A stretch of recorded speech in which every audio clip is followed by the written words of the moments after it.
नमस्कार मित्रांनो, तुम्हा सर्वांचं तुमच्याच यूट्यूब चॅनलवरती पुन्हा एकदा सहर्ष स्वागत। मित्रांनो, तुम्ही जर चॅनलवरती नवीन असाल तर नक्कीच चॅनलला सबस्क्राइब करा।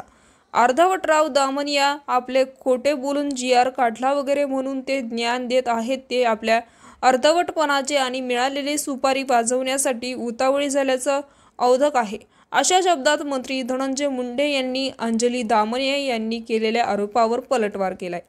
तसेच दामनिया यांनी केलेल्या आरोपावरही स्पष्टपणे यांनी फेटाळून लावलं आहे। मंत्रिमंडळ बैठकीत निर्णय झाला असे भासवून मंत्री धनंजय मुंडे यांनी शासनाकडून पैसे घेऊन भ्रष्टाचार केला। प्रत्यक्षात संबंधित निर्णय मंत्रिमंडळाने घेतलाच नव्हता।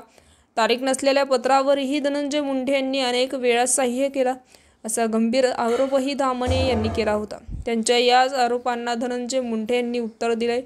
शासनाचे कार्य नियमानुसारच जीआर अर्थात शासन निर्णय निर्गमित करण्यासाठीचा एक पद्धत आहे, त्यासाठी प्रक्रिया आखून देण्यात आलेली आहे।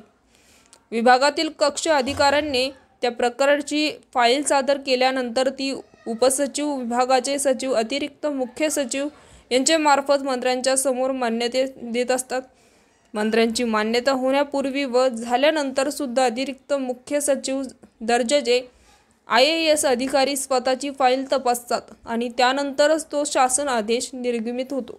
त्यामुळेच खोटे बोलून जीआर काढला वगैरे असे म्हणण्यापेक्षा निव्वळ मीडिया ट्रायल करणे आणि आपल्या अर्धवट बुद्धीचे प्रदर्शन करणे असंही मुंडे यांनी म्हणाले। तर मित्रांनो, याविषयी तुमचं मत कमेंट बॉक्समध्ये नक्कीच कळवा आणि चॅनलला नक्कीच सबस्क्राइब करा। तूर्तास धन्यवाद। जय महाराष्ट्र।